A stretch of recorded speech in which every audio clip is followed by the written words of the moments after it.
एक ईश्वर का दूत मोदी जी के नाम से भेज दिया है। भारत की राजसत्ता को पहली बार कोई साधु राजा प्राप्त भया है। कम से कम 70 साल का कोड़ मोदी जी कम से कम 10 साल में धो पाएंगे। जो जाहिल टाइप के लोग हैं वो मोदी की बुराई करते हैं। मैं सबसे डिस्टेंस रखे हुए हूँ, पूरी दुनिया जानती। पहले तो एक ये बात है, मुझे कोई लेना देना नहीं राजनीति, लेकिन मैं इतना कह सकूंगा कि इस आदमी की राष्ट्र भक्ति पर कोई माई का लाल उंगली नहीं उठा सकता। 1000 साल के इतिहास को याद कीजिएगा। कितने मंदिरों को ध्वंस कर दिया गया, कितने भगवान की मूर्तियों के टुकड़े टुकड़े कर दिए। लाखों नहीं करोड़ों करोड़ों भारतीयों को तलवार के जोर पर धर्म परिवर्तन कराने के लिए मजबूर करना पड़ा। आज मैं सच कहता हूं, इतने साल की 50 साल की मेरी उम्र है, लेकिन नरेंद्र मोदी जी जिस दिन प्रधानमंत्री बने उस दिन से मुझे लगता है कि सचमुच अब भारत देश आजाद हुआ है।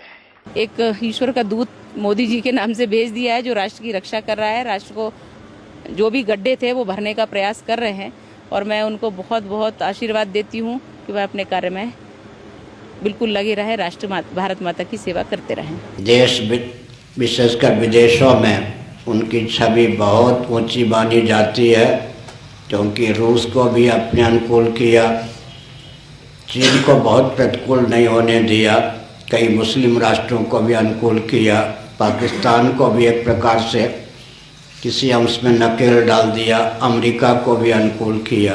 पूरे विश्व में जिन्होंने भारत के गौरव की प्रतिष्ठा की है, ऐसे राष्ट्र गौरव, राष्ट्र नायक, जिनमें विश्व नायक का चरित्र है,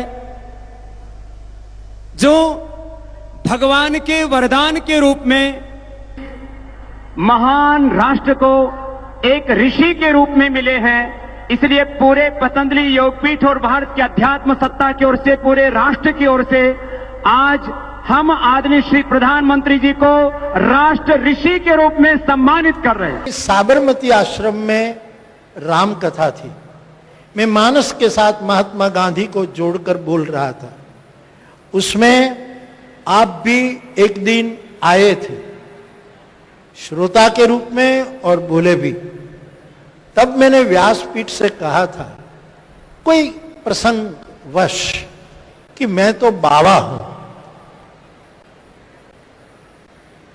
कुछ भी छोड़ सकता हूं, ऐसा कुछ।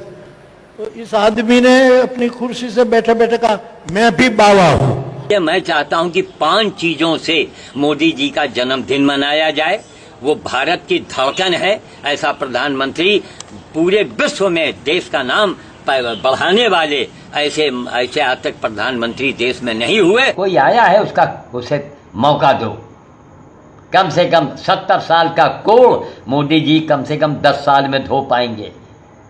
70 साल का कोड़ 10 साल टाइम चाहिए। अफसोस होता है कि एक हिंदुस्तान में एक इतना बड़ा काम करने वाला आदमी, जो जाहिल टाइप के लोग हैं, वो मोदी की बुराई करते हैं। जो मूर्ख हैं, जाहिल हैं, कमीने हैं, गद्दार हैं, वो उनको तमीज नहीं है।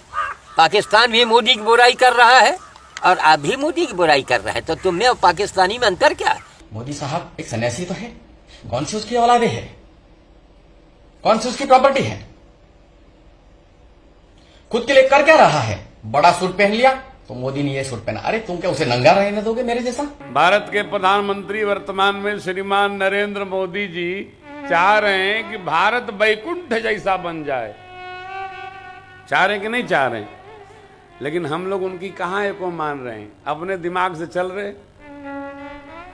जैसा वो चाह रहे हैं उनका क्या भाई, अकेला आदमी क्या, जो कुछ है सब राष्ट्राय स्वा इदं नमः। लेकिन प्रजा भी अपने दिमाग से चलना चाहती है, एको बतिया नहीं मानना चाहती। एक बात बताऊं, मैं तहे दिल से बताना चाहता हूं, हम साधु है, हम निष्प्रिय है, कंचन कामिनी के त्यागी है। और मैं आज आप लोगों को खुले मन से कहना चाहता हूं, यदि देश को पवित्र बनाए रखना है, हजारों साल की गुलामी की जंजीरों से इस देश को हजारों साल तक सुरक्षित रखना है, तो आज नींव को मजबूत डालना पड़ेगा, फाउंडेशन मजबूत बनाना पड़ेगा। और ये भारतीय संस्कृति और ये हिंदुत्व की पराकाष्ठा को यदि हमें सुरक्षित रखना है तो उसका एकमात्र आधार पुण्यशाली नरेंद्र मोदी जी है। ए धन्य धन जननी मोदी, आ दुनिया तन लीधो गोती। हाँ धन्य धन्य जननी मोदी, ए दुनिया तन लीधो गोती। द्वापर मां ए भीष्म पिता के वाणो नवमो वसु तू। द्वापर मां भीष्म पिता के वाणो नवमो वसु तू। लिधि प्रतिज्ञा तोड़े नहीं, लिधि प्रतिज्ञा ए तोड़े नहीं, बिदु बोले नहीं। धन्य धन जननी मोदी, आ दुनिया तन लीधो गोती। भारत की राजसत्ता को पहली बार कोई साधु राजा प्राप्त भया है जो धर्म की सोचता है। अरे हो ही गया यार, गलती किससे नहीं होती है, हो गया। राजनीति में सत्ता संचालन करने के लिए अनेक मजबूरियों का जीव को सामना करना पड़ता है।